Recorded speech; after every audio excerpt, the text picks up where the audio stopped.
Hello friends, welcome to GS now. Friends, हम लोग इस समय इंडियन ज्योग्राफी को कर रहे हैं और उसी प्रक्रिया में आगे बढ़ते हुए फिजिकल ज्योग्राफी के महासागरीय धाराएं चैप्टर, जो कि बहुत ही इंपॉर्टेंट चैप्टर। इससे एक दो प्रश्न आते रहते हैं। इसके कॉन्सेप्ट से भी क्वेश्चन बहुत आते हैं, कैसे बनते हैं, क्या प्रभाव होता है। तो उन सब चीज़ों को ही, इसको सिर्फ मैपिंग करने से आपको फ़ायदा नहीं होता है। मैपिंग के अलावा इसके बेसिक कॉन्सेप्ट को भी देखना ज़रूरी है, इसलिए मैपिंग के साथ कॉन्सेप्ट को भी लेके आया हूँ मैं कि दोनों चीज़ें आपकी क्लियर रहें। ऐसा ना कुछ हार्ड क्वेश्चन बनाने के लिए कॉन्सेप्ट पेश किए जाते हैं तो क्वेश्चन छूट जाता है। तो ऐसी प्रक्रिया ना, सिर्फ रटंत वाला काम नहीं किया जाएगा इसमें। तो और इसको मैं बताऊंगा कैसे आप इसको ईजिली याद भी रख सकते हैं, तो बहुत ज़्यादा ऐसा परेशान होने की ज़रूरत नहीं है।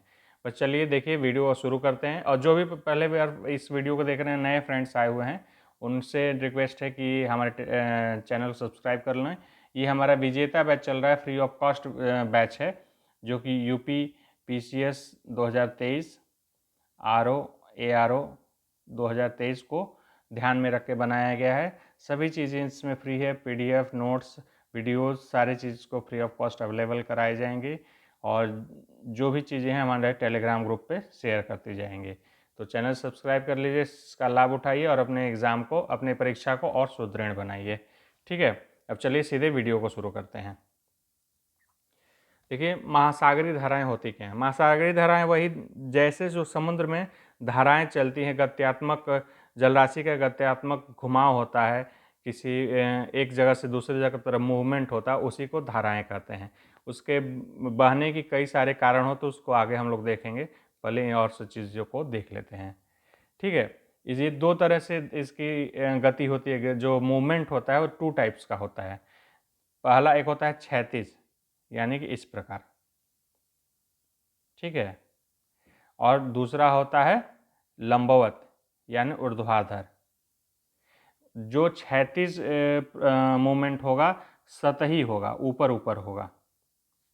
और जो लंबवत होता है वो नीचे, समुद्र के नीचे साइड में होता है। समुद्र की सतह ये है, मैं इसको थोड़ा अलग जगह बनाता हूँ जिससे आपको समझ में आ जाए। समुद्र की सतह ये है, और जो मूवमेंट होगा ऐसे, समझ रहे हैं, ये हो जाएगा लंबवत। और जो क्षैतिज होगा, बस जैसे इस पार्ट तक ही बस मूवमेंट करेगा। करीब 400 मीटर के आसपास ही ये नीचे, मतलब पूरा इसकी गहराई, जो क्षैतिज जो मूवमेंट होता है उसकी गहराई 400 मीटर के आसपास ही होती है। ठीक है। और जो लंबवत होती है, इसको पूरा तल तक, मतलब बहुत नीचे तक ये जाता है। तो ये वाले जो पार्ट होता है इसको लंबवत कहते हैं, और ये वाला जो मूवमेंट होता है उसको क्षैतिज मूवमेंट कहते हैं। जो क्षैतिज लंबवत मूवमेंट है या ऊर्ध्वाधर मूवमेंट है, इसको हम लोग अपवेलिंग या डाउनवेलिंग कहते हैं। अपवेलिंग या डाउनवेलिंग मतलब कि जो पानी का घुमाव नीचे की तरफ, डाउनवेलिंग, और यही फिर अपवेल होता है ऊपर की तरफ। में कैसे होता है मैं आगे इसको समझाऊंगा। इस पे बहुत सारे क्वेश्चन भी आते हैं। अपवेलिंग डाउनवेलिंग क्या चीज़ है, उसको आप लोग आगे समझेंगे। जो महासागरीय धाराएं हैं, उसके कारणों से जलवायु पे भी बहुत सारा प्रभाव पड़ता है, जीवमंडल को बहुत प्रभावित करता है ये। अब देखिए, अपवेलिंग और डाउनवेलिंग क्या है, इसको एक बार पहले देख लेते हैं, उसके बाद महासागरीय धाराओं के बारे में और सारी चीज़ों को हम लोग देखेंगे। उद्वेलन को कहते हैं अपवेलिंग। ठीक है। वेल माने समझते ही कुआं होता है। अपवेलिंग मतलब बस जो धाराएं हैं ऊपर की तरह घूम जाना, इसको कहेंगे अपवेलिंग। मतलब बहुत, जैसे कि ऐसे आप समझिए, इस सतह है, यहाँ से डाउन हुआ, ये डाउनवेल हुआ, धारा चलता गया, फिर अपवेल हुआ। ये गर्म धारा थी, ये नीचे की तरफ दबी, और फिर ये ठंडी, नीचे जाएगा तो ये ठंडा हो जाएगा, ये ठंडा हो जाएगा, और उसके बाद ये अपवेल करेगा। यहाँ सतह पे हवा चलेगी, इसको गर्म धाराओं को एक किनारे पर लेके आएगी, और किनारे पे आके ये डाउनवेल हो जाएंगे। ठीक है, आप समझ पा रहे होंगे। मैं इसको एक क्लियर इमेज फिर से आपके लिए अलग से बनाता हूँ, जिससे आप लोग याद रख सकें। ये सतह है, ये पवनें चल रही हैं। इससे क्या होता है, जो सतह की गर्म है, सूर्य ताप भी पड़ता रहता है, तो ये धीरे धीरे गर्म हो जाती हैं। तो ये सतहों पे जो हवाएं चलती हैं, उससे क्या होता है, गर्म हवाएं, एक मान लीजिए किनारा है, ये द्वीप है, तो यहाँ पे आके इकट्ठा एक साइड में होने लगती हैं। जो जानते ही हैं आप, जो मौसमी पवनें हैं जो चलती रहती हैं पृथ्वी पर, हमेशा चलते रहे, उन सारे कारणों से ये भी, और सारे बहुत सारे कारण हैं। आप मेन कॉन्सेप्ट को ये समझ लिए, अपवेलिंग और डाउनवेलिंग क्या है। तो ये जो यहाँ पे गर्म होगी, गर्म पानी इकट्ठे होंगे और ये सिंक कर जाएगा यहाँ से, ठीक है। अब गर्म पानी सिंक करेगा, उसके बाद ये समुद्र की सतह है मान लीजिए, तो आगे बढ़ेगा और यहाँ पे अब ये ठंडा होने लगा, ये सारे अब ठंडा हो जाएगा।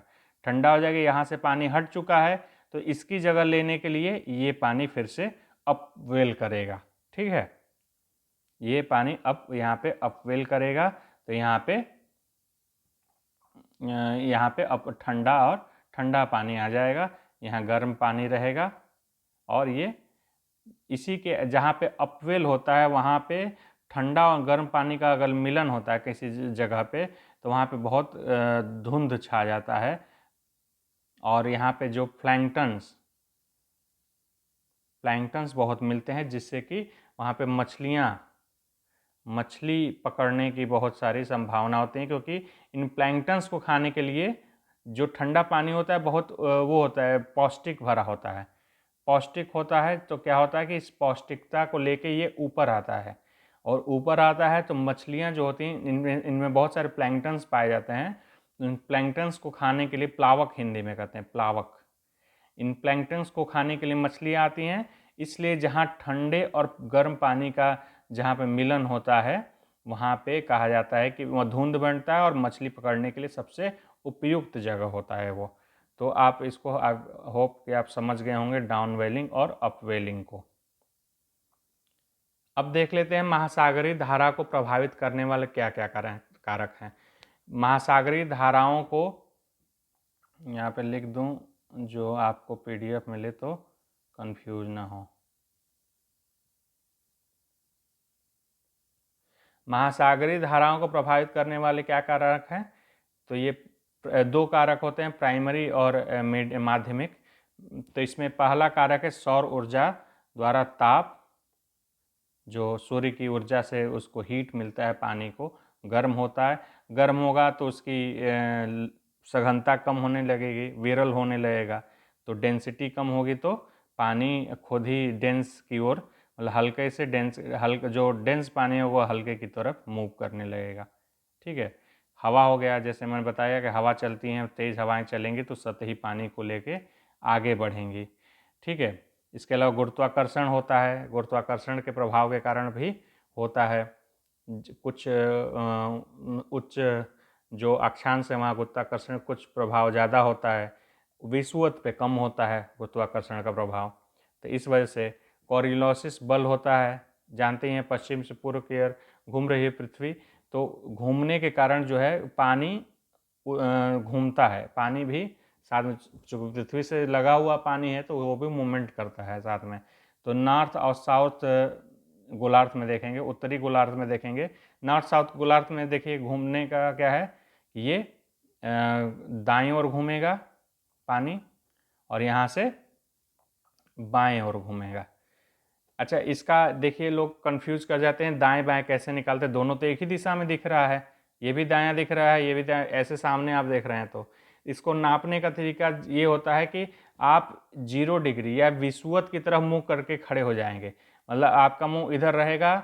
अगर आप नॉर्थ में तो हैं, 0 डिग्री से ऊपर हैं, तो आपका नॉर्थ में अगर हैं तो विषुवत की तरफ मुंह होगा, और साउथ में हैं तो भी आपका मुंह विषुवत की तरफ होगा। अब उधर से आप देखेंगे तो ये दाएं साइड में घूम रहा है, और साउथ वाले से देखेंगे तो बाएं साइड में घूम रहा है। समझ रहे हैं? इससे आपको क्लियर हो जाएगा कैसे, किसी भी, ये पवन वाले में भी लोग कंफ्यूज करते हैं कैसे होता है, और इसमें भी महासागरीय धारा में। तो इसका कारण यही है कि आप विषुवत की तरफ मुंह करके खड़े हो चुके हैं, तो इससे नापते हैं।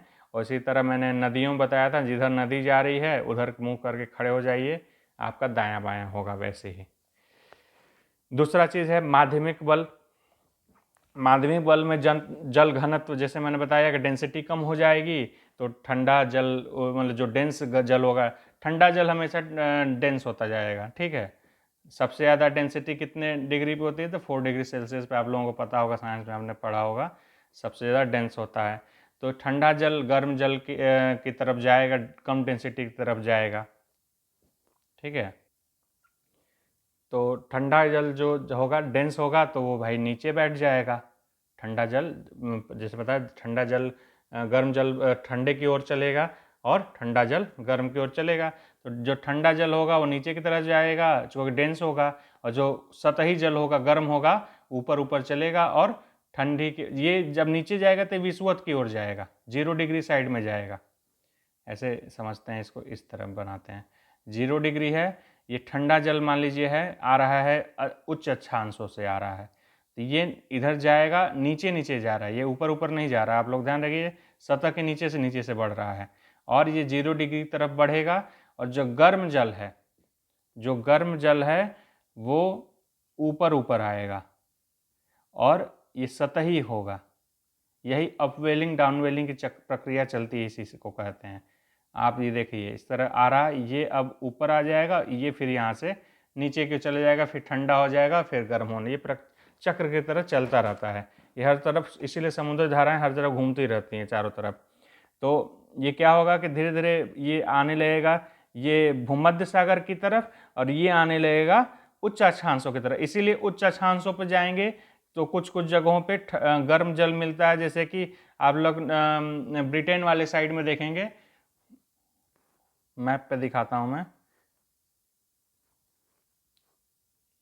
देखिए मैप पे देखिए, ये जो नॉर्थ अटलांटिक ड्रिफ्ट है, नॉर्थ अटलांटिक ड्रिफ्ट जो है, इधर गर्म हवा पानी चल रहा है, गल्फ स्ट्रीम चल रही है, ये पूरा ठंडा जोन है, ये पूरा ठंडा जोन है। लेकिन इस सिर्फ गल्फ स्ट्रीम की वजह से ये सारा बर्फ़ यहाँ का पिघल जाता है, सारा बर्फ़ पिघल जाता है, और ये गर्म मतलब कि यहाँ पे जो भी पोत बंदरगाह हैं उनके लिए बर्फ़ को पिघलाने का काम करता है। अगर ये गल्फ स्ट्रीम ना हो तो पूरा ये ब्रिटेन ही, इधर का इलाका, यूरोप का पूरा इलाका जम जाए, समझिए।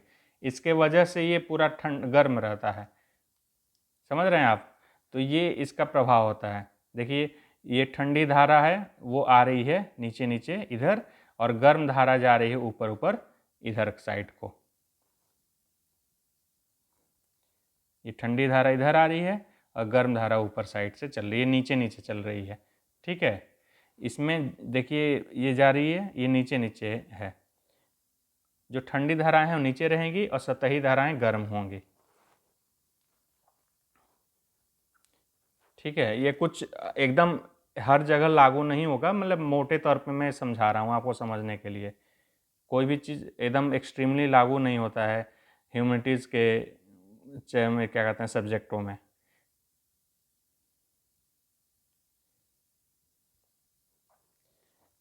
अब महासागरीय धाराएं कितने प्रकार की होती हैं, तो जैसे मैंने बताया, सतही धाराएं और गहरे जल की धाराएं। सतही धाराएं जो सूर्य की ऊर्जा से संचालित होती है, ठीक है।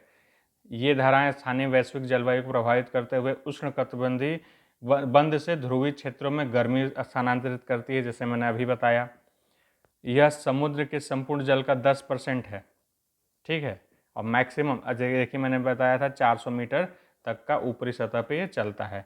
और जो गहरे पानी की जलें धाराएँ हैं वो ज़्यादा ठंडी रहती हैं, और वही ज़्यादा 90% भाग का ये पार्ट होती हैं, मतलब जो जल धाराएँ चलती हैं उसमें के 90% नीचे नीचे जो चलती रहती हैं, ठीक है। पानी में लवणता की परिवर्तनशीलता के परिणाम स्वरूप पानी के घनत्व में अंतर भी महासागरीय धाराओं का कारण बनता है। जो लवणता होगी, उसमें लवणता अगर ज़्यादा होगी तो उससे भी कम लवणता, ज़्यादा लवणता की तरफ जल का घुमाव होगा। और लवणता ज़्यादा कब होगी, जब क्या कहते हैं ठंडा होगा पानी, डेंसिटी ज़्यादा होगी तो लवणता भी ज़्यादा होती जाएगी। इसीलिए देखिए विषुवत साइड में कम लवणता वाले होंगे, प्लस वर्षा भी होती रहती है। लेकिन जहाँ पे मीठे पानी के जैसे बर्फ़ छत्रक हों जहाँ पिघल रहे हैं वहाँ पे भी लवणता कम हो जाती है, ये भी ध्यान रखिएगा। क्योंकि बर्फ़ का पानी पिघलता रहता है, उससे भी उसकी इस लवणता को और उसको कम करने लगता है। अब महासागरीय धाराओं को देखिए, दो तापमान के आधार पर दो धाराएं, टाइप की धाराएं हैं, ठंडी धाराएं और गर्म धाराएं। आप लोग समझते ही हैं, इसको जानते ही होंगे। इसको सीधे अब हम लोग चलते हैं मैप पे, इसको देखते हैं कैसे कैसे इसको आती सभी धाराएं हैं और इम्पॉर्टेंट धाराएं कौन कौन सी हैं, उनको ध्यान रखने का तरीका क्या है। सबसे पहले देखिए, बहुत ही बेसिक चीज़ इसका है, जो ध्रुव साइड से चल के आ रही है धारा, जो ध्रुव साइड से चल के आ रही है धारा, वो हमेशा मतलब उच्च अक्षांशों से निम्न अक्षांशों की ओर आ रही है धारा, वो हमेशा ठंडी धारा होगी। सिंपल सी बात यह है। और जो निम्न अक्षांशों से उच्च अक्षांशों की ओर जा रही है, वो हमेशा गर्म धारा होगी। ये एकदम सिंपल। देखिए, ये आ रही धारा देखिए कहाँ से, अगोलहास धारा आ रही है। मैं रेड करता हूँ, जैसे रेड है, रेड के हॉट के लिए, तो उसी तरह मैं करता हूँ वार्म के लिए। अगुलहास धारा जो आ रही है, ये आ रही है निम्न अक्षांश से, ये इक्वेटर है, 0 डिग्री ये है, 0 डिग्री से के पास से आ रही है, तो इसका मतलब ये गर्म धारा है। ये भी देखिए मोजाम्बिक धारा आ रही है, ये भी गर्म धारा है। ब्राज़ील धारा आ रही है, ये भी गर्म धारा है। इसके अलावा ईस्टर्न ऑस्ट्रेलियन धारा, ये भी गर्म धारा है। ठीक है, ये देखिए क्यूरोसियो जा रही है, ये भी गर्म धारा है, क्योंकि ये इक्वेटर से जा रही है उच्च अक्षांश की ओर। और फिर इधर देखिए, ये भी चल रही है अलास्का धारा, ये उच्च अक्षांश में ही है, लेकिन ये फिर भी देखिए निम्न से उच्च की ओर जा रही है। ठीक है, ये 30 डिग्री 45 डिग्री से के आसपास की धारा है, लेकिन ये निम्न से ही ऊपर 60 डिग्री की तरफ जा रही है, 45 से 60 की ओर जा रही है ये। ठीक है, इसके अलावा देखिए, ये गल्फ स्ट्रीम का ही पार्ट है, नॉर्थ अटलांटिक और नॉर्वेरियन धारा जो है, ये गल्फ स्ट्रीम का ही पार्ट है, एक्सटेंशन के रूप में ये जा रही है पूरी। ये देखिए इक्वेटर से आगे की साइड में ये भी चल रही है, ये नॉर्थ इक्वेटोरियल। ये परमानेंट देखिए धाराएं हैं सब, ये जो भी धाराएं हैं जो ब्लैक में है, वो परमानेंट धाराएं चलती रहती हैं। और कुछ कुछ धाराएं ये सब डिस्टर्ब होती हैं, जैसे डिस्टर्ब होती हैं मीन्स कि समय जो जुलाई चल रहा हो, जून चल रहा हो, उसके साथ थोड़े बहुत चेंजेस होते हैं। जैसे कि आप इंडियन ओशन में देखेंगे, बहुत सारी जल धाराओं का तरीका बदल जाता है। मानसून आता है तो उसका पूरा चेंज हो जाता है। साउथ इक्वेटोरियल क्या कहते हैं, दक्षिणी दोलन वाली चीज़ें आ जाती हैं, तो वो सारी चीज़ें इसमें प्रभावित करती हैं। अब हम लोग एक एक बार ठंडी और गर्म जो भी धाराएं हैं, उनको हम लोग एक एक बार नाम लेके देख लेते हैं कहाँ कहाँ पे हैं, जिससे हम लोग को मेमोराइज करने में और इसका क्या तरीका हो सकता है मैं भी बताता चलूँगा। सबसे पहले पूर्वी भाग से शुरू करते हैं। देखिए, ईस्ट ऑस्ट्रेलियन धारा है, पूर्वी तट से चल रही है। ठीक है, ये इक्वेटर से नीचे आ रही है। इसी का अपोजिट देखेंगे, वेस्ट ऑस्ट्रेलियन है, ये ठंडी धारा है। वेस्ट ऑस्ट्रेलियन ठंडी धारा है, जो कि पूर्वी तट पे, पश्चिमी तट पे है। और पश्चिमी तट पे देखिए जो भी ठंडी धाराएं चल रही हैं, आप लोग ध्यान देंगे, इस पर वही बहुत क्वेश्चन आता है। जहाँ पे ये चल रही हैं ठंडी धाराएं, 30 डिग्री के आसपास के जहाँ भी क्षेत्र होगा, वहाँ पे ये रेगिस्तान का निर्माण करती हैं। 30 डिग्री आसपास देखिए, यहाँ पे भी देखिए, ये कैलिफोर्निया धारा है, ये कनारी धारा है, ये ऑस्ट्रेलिया का है, इधर भी रेगिस्तान है, ये यहाँ भी रेगिस्तान है, ये सारे रेगिस्तान के क्षेत्र हैं। ये कैलिफोर्निया का है, यहाँ पे भी रेगिस्तान है, यहाँ पे सहारा रेगिस्तान है। ठीक है, तो क्या कारण है कि पूर्वी क्वेश्चन आता है कि पश्चिमी तटों पे ही मिलते हैं रेगिस्तान, क्योंकि यहाँ पे ठंडी धाराएं हैं, चलती रहती हैं। ठंडी धाराएं हो चलेंगी तो जो शुष्क होती हैं, इसमें नमी नहीं होती है, तो जो हवाएं चलती हैं वो इधर अगर जाती हैं तो ये वर्षा नहीं लेके जा पाती, शुष्क रहता है तो वर्षा नहीं दे पाती हैं, जिसके कारण यहाँ पे रेगिस्तान का निर्माण होता है। जहाँ भी देखेंगे वहाँ पे यही हाल होगा।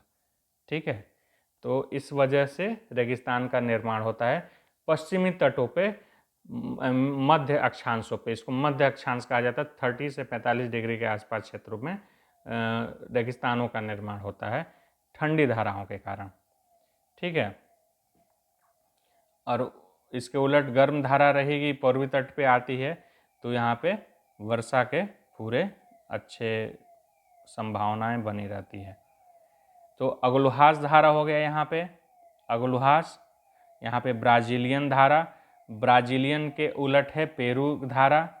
ठीक है, अगलुहास के उलट है बेंगुला धारा। इसको देखिए, अगलुहास को और बेंगुला को लोग बहुत कंफ्यूज कर जाते हैं। अगलुहास और बेंगुला, इन दोनों कंफ्यूज कर जाते हैं, कौन गर्म धारा है कौन ठंडी धारा है। तो इसका तरीका मेरा जो है वो याद रहने का, ए और बी। ए से शुरू होता है अगलुहास और बी से शुरू होता है बेंगुला। तो ए से जो शुरू होता है वो गर्म है, जो बी से शुरू होता है वो ठंडी है। ठंडा और गर्म, ए बी।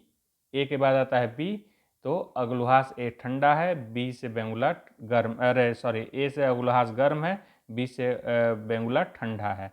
अब आप अपना कर सकते हैं, मैं इसी तरह से इसको ध्यान रखता हूँ, कंफ्यूज हो जाता था बार बार, तो मैं इसको याद रख लेता था इससे। ठीक है, अब देखिए दूसरा है क्यूरोसियो। क्यूरोसियो एक गर्म धारा है जो कि चल रहा है नॉर्थ इक्वेटोरियल से नॉर्थ पैसिफिक की ओर, मतलब कि उच्च अक्षांशों की ओर चल रहा है।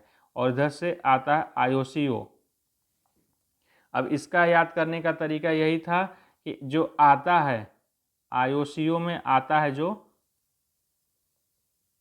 आयोसियो आता है आयो, तो ये ठंडा है, और क्यूरोसियो उसका अपोजिट हो गया। दोनों नाम एक टाइप के हैं, तो फोनेटिक हैं, तो आप समझ सकते हैं।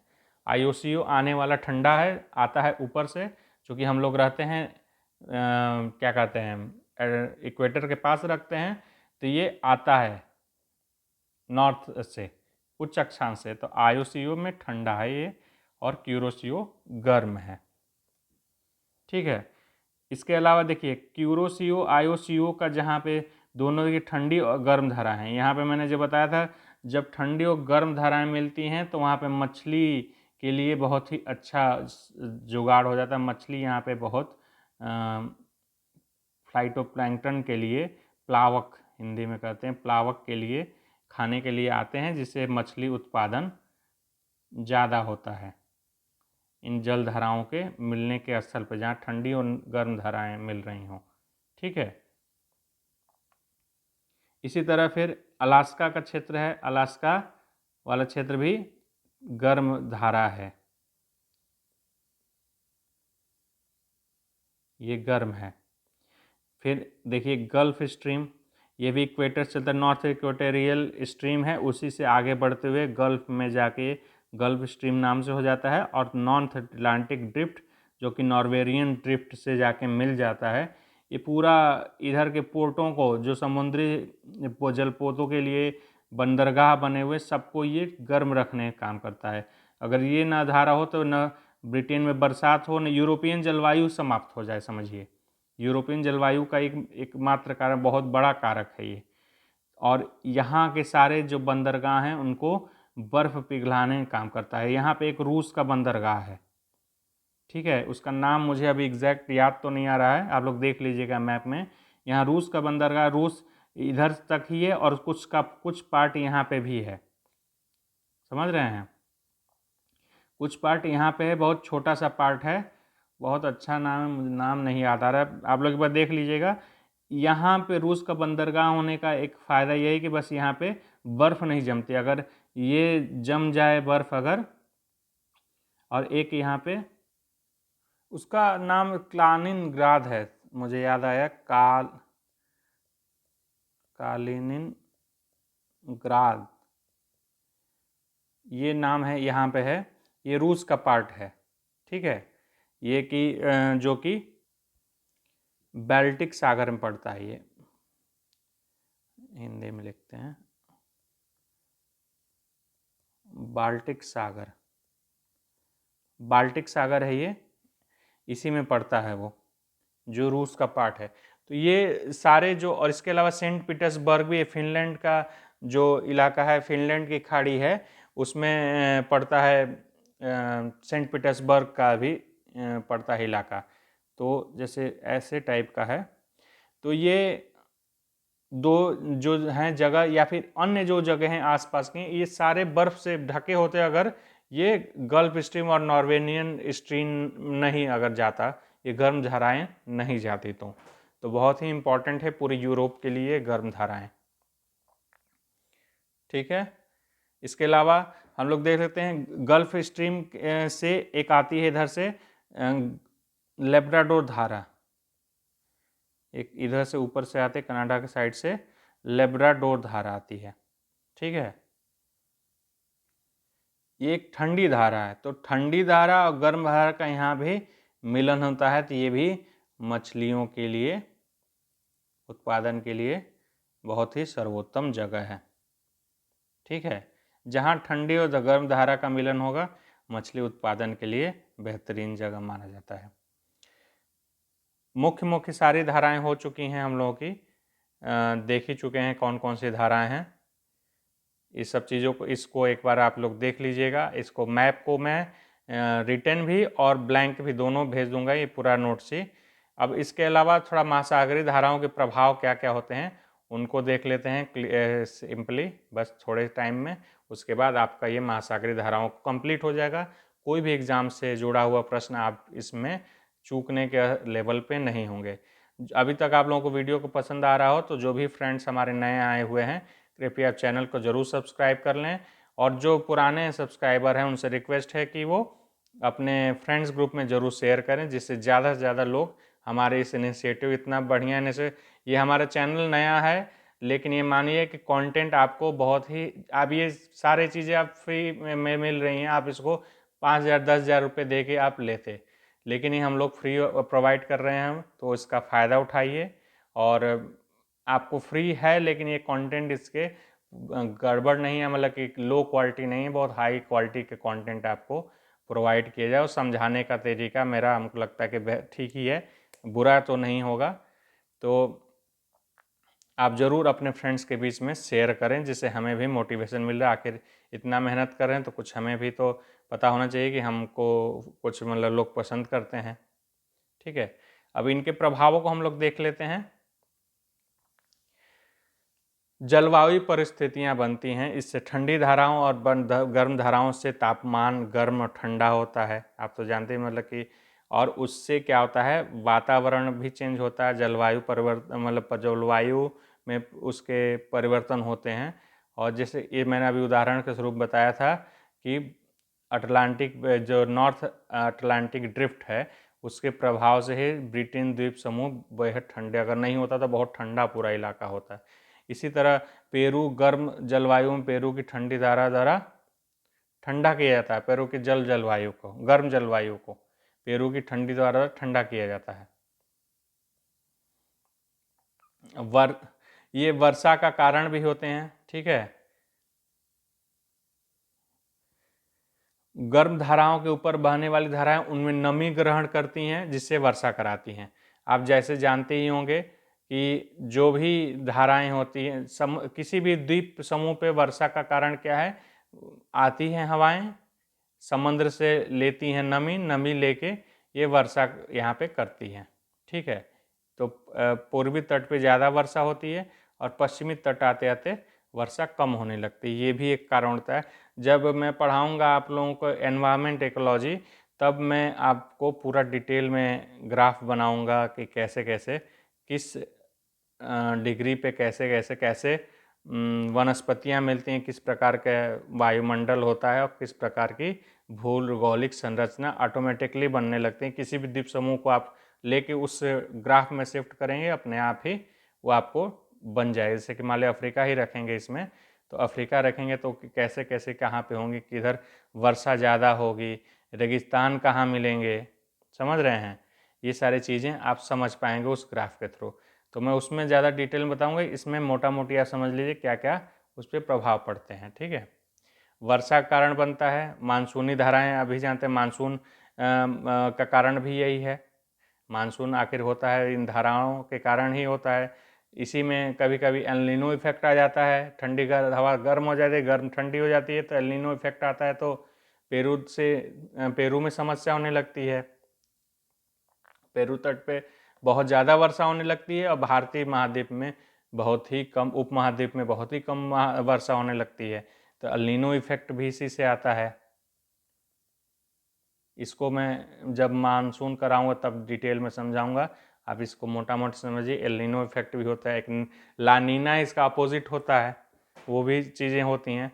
तो ये सब महासागरीय धाराओं के भी ये सब प्रभाव हैं। बेंगोला धारा की ठंडी धारा का कारण है कालाहारी मरुस्थल है, जहाँ पे मुश्किल वर्षा होती है। बेंगोला धारा में बताया अफ्रीका के पार्ट है। मैं बहुत मैप अच्छा नहीं बना पा रहा हूँ, फिर भी बताया था ए और बी याद रखिएगा। इधर से आ रही अगलुहास, इधर से जा रही है बेंगुला। तो बेंगुला धारा से कालाहारी मरुस्थल का इफेक्ट होता है एरिया। ठीक है, कोहरा बनना, कोहरा बनता है जिससे कि ठंडी धाराओं के साथ गर्म धाराओं मिलने की वजह कोहरे के कारण जहाज को खतरा मर रहा है। ये सब बहुत सारी बहुत बड़ी चीज़ें हैं, इसको आप पढ़ सकते हैं अपने से भी। मछली पर ये देखिए इंपॉर्टेंट है, मछली पकड़ने के लिए प्लावकों का जमाव होता है, इम्पॉर्टेंट है ये। मरुस्थल का निर्माण बताया मैंने, जैसे कि महासागरीय धाराओं का उष्णकटिबंधीय और उपोष्णकटिबंधीय पश्चिमी तटों पर रेगिस्तान का निर्माण होता है। ठीक है, व्यापार वाणिज्य में भी इसका, नौवाहन में भी धाराएं काम आती हैं, नौवाहन चलती हैं जो उसमें काम आती हैं। जैसे बताया कि यूरोप के बंदरगाह को बर्फ मुक्त रखने का कार्य करता है ये। तूफान आते हैं इसके कारण, हिंसक तूफान आते हैं, जैसे गल्फ स्ट्रीम का एरिया है। ठीक है, और लेब्राडोर करंट है, वहाँ पे गर्म और ठंडी धाराएं मिलती हैं, जिसके कारण वहाँ पे तूफान के जो कहा जाता है टॉर्नेडो, वो सब चीज़ें होने की, टॉर्नेडो से अमेरिका महाद्वीप में टॉर्नेडो कहा जाता है, तो टॉर्नेडो आने की संभावनाएं रहती हैं उसमें। उसी क्या कहते हैं रेखा का अनुसरण करते हुए जो मिलन होता है गल्फ और वो लेब्राडोर धारा का, उस रेखा का अनुसरण करते हुए टॉर्नेडो के प्रभाव रहते हैं उस एरिया में। तो ये भी सब इफ़ेक्ट है। ये आपका कंप्लीटली इससे हो जा रहा है, महासागरीय धाराएं कंप्लीट हो गई हैं यहाँ से। जो भी हमारे व्यूवर हैं ज़रूर इसको सब चैनल को हमारे सब्सक्राइब कर लें। अगर ये वीडियो आप लोग पसंद आया हो तो ज़रूर लाइक करके और कमेंट करें, जो भी चीज़ें, और कोई समस्या हो तो ज़रूर इसको बताएं और अपने फ्रेंड्स के ग्रुप में ज़रूर शेयर करें। Thank you for watching GS नाउ, टेक केयर।